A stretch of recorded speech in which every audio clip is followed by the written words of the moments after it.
क्योंकि हम अपने आस पड़ोस में दो तरह की चीजें देखते हैं। कुछ लोग इस बात से इत्तेफाक नहीं रखते कि वर्तमान परिस्थितियों में धम्म दीक्षा की जरूरत नहीं रही है। मैं आपको राजस्थान का यदि उदाहरण बताऊं, जून 2015 में यह डांगावास कांड हुआ था, उसकी आग ठंडी भी नहीं हुई थी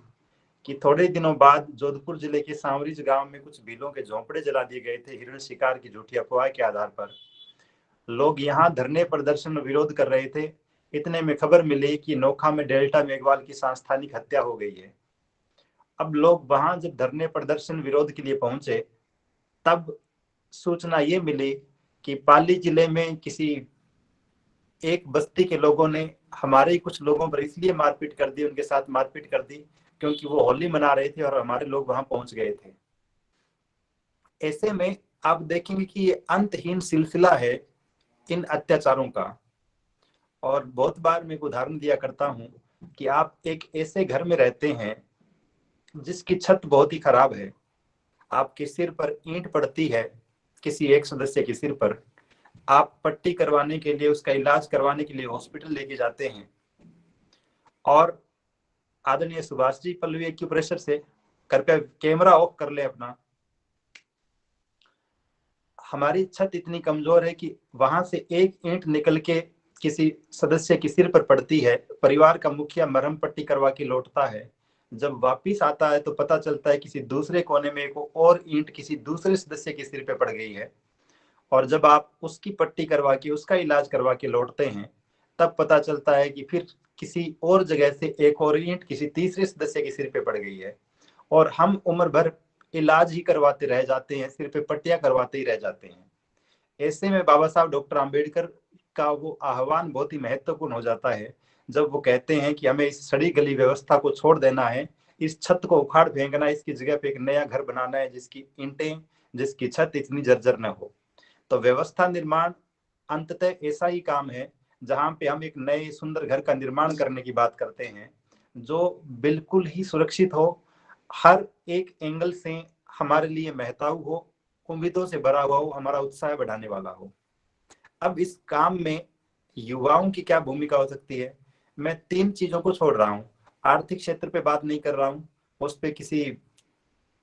अर्थव्यवस्था के विशेषज्ञ साथी की बात हम सुनेंगे। मैं पॉलिटिकल क्षेत्र पे भी बात नहीं कर रहा हूँ, वहां भी हम किसी और साथी की किसी दिन बात सुनेंगे। और मैं शैक्षणिक विषय पर भी बात नहीं कर रहा हूँ, क्योंकि एजुकेशनल विषय पर भी एक दिन हमने श्रद्धेय शिव बोधि जी के विचार सुने थे। तो मैं दो महत्वपूर्ण चीजें जिन पे श्रद्धेय बंते जी अक्सर फोकस करते हैं, उन्हीं पे बात कर रहा हूँ। पहला विषय सामाजिक है कि सामाजिक व्यवस्था निर्माण में युवाओं की क्या भूमिका हो सकती है, उसको रिकंस्ट्रक्ट करने में, उसको नए सिरे से एस्टेब्लिश करने में युवाओं की क्या भूमिका हो सकती है। और दूसरा, धार्मिक क्षेत्र में युवाओं की क्या भूमिका हो सकती है। हम सामाजिक क्षेत्र में यदि देखिए ठीक ढंग से, तब ये समझ में आता है कि समाज भयंकर बुराइयों से जकड़ा हुआ है। और बुराइयों की यदि बात आती है तो सबसे पहले जुबान पर नाम आता है सामाजिक परंपराओं का, जिन पर श्रद्धेय बंते जी 3-3 घंटे तक कैडर लेकर बहुत ही विस्तार से अपने वक्तव्य में चर्चा करते रहे हैं। जितनी भी सामाजिक परंपराएं हमने ओढ़ रखी है, जन्म से लेकर विवाह से लेकर मृत्यु भोज तक, ये सारी की सारी अगर युवा प्रतिबद्ध हो जाए इनको समाप्त करने के लिए, तो एक छोटा सा प्रसंग मुझे याद आता है। महाकारुणिक बुद्ध जीवन के अंतिम दिनों में, जब वो शायद उनके जीवन का अंतिम वर्षावास था, उन दिनों की बात है, तो वो पाटलिपुत्र से निकल रहे थे और ऐसा लिखा हुआ पढ़ा मैंने कि गंगा नदी को पार करना था। तो कुछ लोग महाकारुणिक बुद्ध देखते हैं कि लकड़ियां इकट्ठी कर रहे हैं, कि लकड़ियां इकट्ठी करेंगे फिर हम नाव बनाएंगे या लट्ठा बनाएंगे और फिर तैर के पार करेंगे। कुछ दूसरे लोग इस इंतजार में हैं कि हम नदी के पूरे किनारे किनारे चलते हैं, जहां पे ये खत्म होगी वहां से नदी को पार करेंगे। और फिर हमारा बौद्ध साहित्य इस बात का वर्णन करता है कि तथागत ने बहुत ही कुशलता के साथ बहुत ही कम समय में उस नदी को पार कर लिया। और तथागत कहते हैं कि जब तक सामान्य लोग लकड़ियों का प्रबंधन करते हुए रह जाते हैं, बुद्धिमान लोग इतने समय में तैर कर बहुत आगे पहुंच जाते हैं। तो कुछ ऐसी ही बात है, यदि युवा दृढ़ संकल्पित हो जाएं, वो ठीक ढंग से अपने जीवन के उद्देश्य को समझ ले, जैसा मान्यवर साहब कांशीराम कहते हैं कि मुझे मेरे जीने का उद्देश्य मिल गया है, अगर युवा इस बात को समझ ले कि हमें इन सारी परंपराओं को किसी व्यक्ति के मार्गदर्शन में, निर्देशन में दूर करना है, और हम मतलब इतिहास से हजारों उदाहरण गिनाए जा सकते हैं इस बात के, जब युवाओं ने अपनी सकारात्मक भूमिका से किसी आंदोलन की दिशा को बदल दिया, किसी व्यवस्था को बदल दिया, तो एक महत्वपूर्ण भूमिका युवा जो निभा सकते हैं, तो उसका तरीका क्या हो कि हम मृत्यु भोज की समस्या को दूर कैसे करें। और आजकल नया ट्रेंड हम देख रहे हैं, और ये भी अति बुद्धिजीविता की श्रेणी में है कि फला आदमी ने दहेज तो नहीं लिया, लेकिन दहेज में 1 रुपया लिया है। अब आप देखिए कि आपने उस व्यवस्था को तो बना के रख ही दिया है कि 1 रुपया ही लिया हो भले ही, लेकिन जब तक ये व्यवस्था रहेगी फिर 5 रुपया दहेज में देने वाले भी आएंगे, 5,000 देने वाले भी आएंगे, और 5 लाख देने वाले भी आएंगे। तो जरूरत इस बात की है कि हम आमूलचूल बदलाव करें इस व्यवस्था में, और युवा इसमें महत्वपूर्ण भूमिका का निर्वहन कर सकते हैं। दूसरा एक और महत्वपूर्ण विषय जिस पे युवाओं को काम करना चाहिए और वो बहुत ही शानदार भूमिका निभा सकते हैं, वो नशा मुक्ति का है। आप देखेंगे कि हमारी सोसाइटी का अधिकांश आय का हिस्सा, यदि कोई आदमी 300 रुपए भी कमा रहा है, मजदूर आदमी एक दिन में, तो 300 में से 150 रुपए तो शराब पे खर्च हो रहे हैं। अब हम कितने ही चिल्लाते रहें, तथा कथित उच्च जातियों को गालियां देते रहे, लेकिन ये हमारे समाज का वो सच है जिसे अंततः हम सभी को स्वीकार करना ही पड़ता है। तब ऐसे में क्या हम नशे से दूर करने के लिए सब युवा एक सकारात्मक भूमिका का निर्वहन कर सकते हैं? उनकी क्या भूमिका हो सकती है? क्या वो गांवों में जाकर नशा मुक्ति कैंपों का आयोजन कर सकते हैं? वो लोगों के बीच में जाकर शराब या फिर दूसरे मादक पदार्थों से होने वाली बीमारियों के बारे में लोगों को अवगत करवा सकते हैं?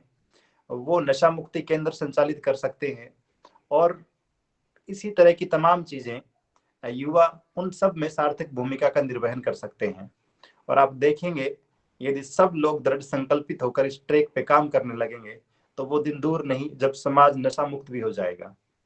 श्रद्धेय भंते जी के मार्गदर्शन में धम्मभूमि कैडेट कोर देश भर में काम करती है, और डीसीसी का तो यूं मानिए कि वो ध्येय वाक्य ही यही है कि व्यसन मुक्त मजबूत युवा। तो आप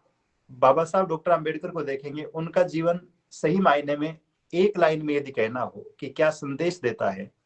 तो वो बस इतना सा कहा जा सकेगा कि पहले खुद सीखो, और सीख कर पढ़कर जब योग्य बन जाओ तो समाज को वापस लौटाओ, समाज की सेवा करो। अब और वो बहुत ही प्रसिद्ध सी कोटेशन बाबा साहब की हम बार बार पढ़ते हैं कि युवाओं को मेरा पैगाम है कि एक तो वो शिक्षा प्राप्ति में, ज्ञान प्राप्ति में किसी से पीछे न रहे। तो वो वाली बात है कि हम पहले अपने आप को योग्य बनाएं, और जब योग्य बन जाएं तब फिर समाज हित के कामों को प्राथमिकता से करना शुरू कर दें। दूसरा इसी से जुड़ा हुआ क्षेत्र धार्मिक क्षेत्र है, धर्म का क्षेत्र है, जहाँ पे युवा महत्वपूर्ण भूमिका का निर्वहन कर सकते हैं। और श्रद्धेय भंते जी के नेतृत्व में जब से धम्मभूमि ने द बुद्धा एंड हिज धम्मा ग्रंथ को स्टेनलेस स्टील पर उतारकर विश्व के सबसे वजनदार धातु पर लिखे गए ग्रंथ के रूप में स्थापित किया है, और उसे पहचान मिली है विश्व के सर्वश्रेष्ठ धम्म ग्रंथ की, तब से हम लोग, पूरा देश बल्कि, उस धम्म ग्रंथ को पढ़ रहा है। और उसके पहले ही पेज पर एक बहुत ही महत्वपूर्ण श्लोक लिखा हुआ, सूत्र लिखा हुआ है धम्म पद से। पाली भाषा में वो कुछ इस तरह से कि यो हवे दहरो भिखु युंजते बुद्ध शासने सो इमंग लोकंग पबासेति अभ्वामुतो वचन दिवा। अर्थात जब कोई युवा भिखु बुद्ध शासन की सेवा में रत हो जाता है, धम्म प्रचार के लिए निकल पड़ता है, तो वो ठीक उसी तरह से पूरे संसार को प्रकाशित कर देता है जैसे बादल रहित चंद्रमा। और ऐसे सैकड़ों दर्जनों उदाहरण हमें मिलते हैं। हम सम्राट अशोक को प्रोत्साहित करने वाले, धम्म की ओर मोड़ने वाले युवा भिक्षु उपगुप्त के बारे में पढ़ते हैं। हम सम्राट अशोक के पुत्र और पुत्री महेंद्र और संघमित्रा के बारे में पढ़ते हैं, जिन्होंने श्रीलंका में जाकर वहां की धार्मिक व्यवस्था को भी बदल के रख दिया। और ऐसे बहुत सारे युवा, बहन जी के बारे में हम पढ़ते हैं। ये सारे के सारे लोग इस बात की उदाहरण है कि यदि युवा मन दृढ़ संकल्पित हो जाए किसी काम को करने के लिए, तो वो बहुत ही महत्वपूर्ण निर्णायक भूमिका का निर्वहन कर सकते। धम्म के क्षेत्र में 3 मोटे मोटे से काम को युवा कर सकता है। वो अपनी भूमिका 3 तरीकों से निभा सकता है। पहला जो महत्वपूर्ण काम है वो ये है कि वो अपने आदर्शों को आइडेंटिफाई करे। उसे ये तय करना पड़ेगा कि मैं किन चीजों में अपनी मुक्ति ढूंढ रहा हूं। यदि वो किन्हीं काल्पनिक चीजों के पीछे भागता हुआ अपनी मुक्ति ढूंढ रहा है, वहां नौकरियों के लिए भविष्य तलाश रहा है, या फिर कुछ और काम करना चाह रहा है, या फिर बाबा साहब डॉक्टर आम्बेडकर ने जो राह हमें दिखाई धम्म की, वो उसकी तरफ अग्रसर हो रहा है, तो पहला जो महत्वपूर्ण काम किसी युवा को कर लेना चाहिए वो ये कि वो धम्म के महत्व को समझे और अपने आप को धम्म के क्षेत्र में मोड़ लाए। और इसका एक और बहुत ही महत्वपूर्ण उदाहरण मैं आपको बताऊं, और मैं अपने व्यक्तिगत जीवन से ही उदाहरण बता रहा हूँ। और उदाहरण ये है कि मुझे अच्छी तरह याद है कि बचपन के दिनों में हमारा परिवार कबीरपंथी था। जब मैं तीसरी चौथी क्लास तक रहा हूँगा, और हमारे परिवार में शराब को कोई छूता भी नहीं था, कोई टच नहीं करता था। फिर न जाने कहां से एक बाबा जी प्रकट हुए और ताऊ जी को ऐसा झांसे में फंसाया उन्होंने कि 41 दिन तक माता जी का या बेरू जी का आपको 41 करना है, नवरात्रा टाइप में 41 दिन तक उपवास करने हैं, आपको शराब की बोतल चढ़ानी है, मुर्गे का बैंड चढ़ानी है। और उन 41 दिनों के ताऊ जी के व्यवहार ने, उनके उपवासों की श्रृंखला ने पूरे के पूरे परिवार की दिशा बदल के रख दी। और वो परिवार जो कभी शराब को टच नहीं करता था, अब मैंने देखा है कि मेरे बड़े ताऊ जी शराब की वजह से गए हैं, मेरे नंबर 2 ताऊ जी शराब की वजह से गए हैं, और तीसरे ताऊ जी जाने को तैयार हैं। तो ये सारी चीजें होती है। इसके उल्टा करके देखें, यदि परिवार ने किसी बौद्ध भिक्षु को अपने घर में आमंत्रित कर लिया होता, तो उसने किस तरह की शिक्षाएं दी होती? क्या वो पंचशील पे बात नहीं करता और शराब या नशे से दूर रहने की सीख नहीं देता? बिल्कुल। एक गलत चीज का हमारे घर में प्रवेश हो जाना हमारी सारी सामाजिक व्यवस्था को, हमारी इज्जत को, हमारी प्रतिष्ठा को, हमारे बच्चों की भविष्य को बर्बाद करके रख देता है। तो ऐसे में युवाओं को इस बात को बेहतर ढंग से समझना होगा कि वो धम्म के मार्ग का अनुकरण करें, क्योंकि ये मार्ग परम पूज्य बाबा साहब डॉक्टर आम्बेडकर ने लगातार 21 वर्षों के गहन अध्ययन के बाद हम सब के लिए जो सबसे श्रेष्ठ रास्ता हो सकता था, किस धर्म को, किस धम्म को हम लोग अंगीकार करें, वो रास्ता बाबा साहब डॉक्टर आम्बेडकर ने हमें दिखाया है। ऐसे में युवाओं का प्राथमिक दायित्व है कि वो न केवल धम्म की शिक्षा ग्रहण करे, उसको ग्रहण करे, उसकी दीक्षा ले, बल्कि उसे अपने आचरण में भी उतारे। तब जाकर वो सही मायने में समाज में अपनी निर्णायक भूमिका निभा पाएगा। दूसरी भूमिका जो एक युवा निभा सकता है धम्म के क्षेत्र में, वो श्रद्धेय भंते जी अक्सर कहते रहते हैं, पर्व, प्रतीक, परंपरा, पहनावा। आप यदि इन चीजों को बदल लेते हैं, क्योंकि अंततः आप जिस समाज का निर्माण करेंगे, जिस धार्मिक व्यवस्था का निर्माण करेंगे, जिस संस्कृति का निर्माण करेंगे, वहां ये सारी चीजें बहुत ही महत्वपूर्ण भूमिका निभाएगी। और अभी तो हम देख रहे हैं कि सारी की सारी लड़ाई प्रतीकों पे हो रही है। ये हमारा मंदिर है, ये हमारा मस्जिद है, ये हमारा शिवलिंग है, तो हर एक चीज प्रतीकों पे टिकी हुई है। आप फोटो पे युद्ध हो जाते हैं, मूर्ति टूटने पे लड़ाइयां हो जाती है। ऐसे में हम सब की जो जिम्मेदारी है कि हम धर्म के प्रतीकों को ग्रहण करें, हम धर्म की परंपराओं को ग्रहण करें, हम धर्म के पहनावे को ग्रहण करें, और हम धर्म से जुड़े हुए पर्वों को मनाना शुरू करें। इसी सीक्वेंस में श्रद्धेय भंते जी की बात है, ये मेरी बात नहीं है, मैं बस उसकी व्याख्या भर कर रहा हूँ कि हम सबको एक और गंभीर चिंता की तरफ ध्यान देना चाहिए। और वो ये कि सब लोग जब से बोध होने शुरू हुए हैं, अभी प्राथमिक लेवल पे ये बात ठीक थी कि हम सब लोग बुद्धिस्ट हुए जा रहे थे, और हम लोगों ने धीरे धीरे विवाह भी बौद्ध रीति से शुरू कर दिए हैं। लेकिन अभी मुझे लगता है कि समय ये है कि हमें 2 कदम और आगे बढ़ने की जरूरत है। बौद्ध रीति से विवाह कर देने का मतलब, हम मैरिज के कार्ड देख रहे हैं, वो सारी चीजें वहां राती जोगा लिखा हुआ है, वहां पे प्रीति भोज लिखा हुआ है, वहां पे बारात रवानगी लिखी हुई है, और लेडीज संगीत, वो सब चीजें ठीक वैसी की वैसी ही है। बस बदला है तो सिर्फ इतना सा कि जिस परजीवी से हम फेरे करवा रहे थे, उसकी जगह पे हमने महाकाणिक बुद्ध की प्रतिमा रखकर उनके समक्ष फेरे करवा, ये रिश्ते या फिर विवाह करवाने शुरू कर दिए हैं।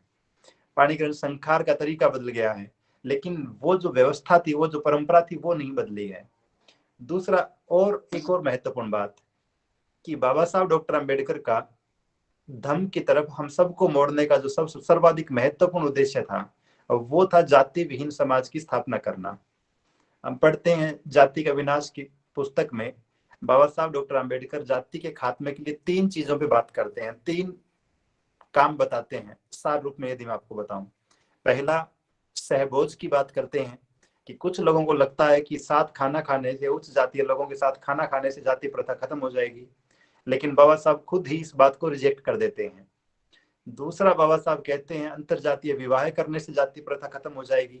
लेकिन इसमें भी वो ये दोष बताते हैं कि जब आप अलग अलग जाति के लड़के और लड़की आपस में विवाह करते हैं, तो जब उनकी संतानें होती है तो वो पिता की जाति को ऑटोमेटिकली अडॉप्ट कर लेती है और जाति वैसी की वैसी ही बनी रहती है। इसीलिए बाबा साहब डॉक्टर अंबेडकर जाति के संपूर्ण विनाश के लिए तीसरा और सर्वाधिक सशक्त हथियार बताते हैं, तरीका बताते हैं, कि हमें जाति जिस व्यवस्था ने दी है, जिस धार्मिक व्यवस्था ने हम पे जाति की व्यवस्था को थोपा है, हमें उसके धर्म ग्रंथों में आस्थाओं को अंततः उसको डायनामाइट से उड़ाना पड़ेगा। कुल मिलाकर उनका इशारा ये था कि हमें इस सड़ी गली व्यवस्था को छोड़कर एक नई व्यवस्था में प्रवेश करना होगा। अब यदि धर्म ग्रहण करने के बाद भी हमारी जाति बनी रहती है, यदि धर्म ग्रहण करने के बाद भी हम लोग, एक मेघवाल बौद्ध दूसरे मेघवाल बौद्ध के यहाँ विवाह कर रहा है, एक जाटव बौद्ध दूसरे जाटव बौद्ध के यहाँ विवाह कर रहा है, एक महार बौद्ध दूसरे महार बौद्ध के यहाँ विवाह कर रहा है, एक चमार बौद्ध दूसरे चमार बौद्ध के यहाँ विवाह कर रहा है, तो इसका मतलब हमने उस मूल उद्देश्य को ही मार दिया है जिसके लिए हमने धम्म दीक्षा ली थी। तो ऐसे में एक और साहसिक कदम उठाने की ये जरूरत है कि हम सब युवा खासकर इस बात को ठीक ढंग से समझें कि हम बौद्ध रीति के नाम पर सिर्फ संस्कार कराने के तरीके को ही नहीं बदलेंगे, बल्कि उस सारी की सारी व्यवस्था को श्रद्धेय भंते जी बहुत ही डिटेल से बताते रहे हैं कि विवाह करने का तरीका क्या होना चाहिए, कि किसी सामुदायिक भवन में इकट्ठे हुए दो परिवारों का मसला था और वो पूरी की पूरी बात लोग हम सुनते रहते हैं श्रद्धेय भंते जी से, और बहुत ही यूं कहे कि संक्षेप में, बहुत ही शॉर्ट में, या फिर बहुत ही कम संसाधनों के साथ उस संस्कार को संपन्न किया जा सकता था। लेकिन उसके बजाय वो सारी की सारी प्रतीक है, और मैं तो यहाँ तक देख रहा हूँ कि कुछ लोगों की शादियां बौद्ध रीति से हो रही है और दहेज में कारें आ रही है। तब हम धर्म की व्यवस्था को ही बदनाम करने का काम कर रहे हैं, बजाय उसे गौरवान्वित करने के, और एक गलत मैसेज पेश कर रहे हैं। लोगों को ये बहाना भी मिल रहा है कि ये लोग यहाँ आने के बाद भी ठीक वही कर्मकांड ओढ़े हुए हैं, सारी की सारी वही व्यवस्थाएं ओढ़े हुए हैं, वैसे ही भात भरे जा रहे हैं, वैसे ही सब चीजें हो रही है। तो हमें इस बात के लिए भी चिंतित होना पड़ेगा कि यदि हम सच में धम्म दीक्षा ले चुके हैं, यदि हम सच में बौद्ध रीति से विवाह करने की बात कर रहे हैं, तब उन सारे युवाओं को आगे आना होगा जो इस बात की घोषणा कर सके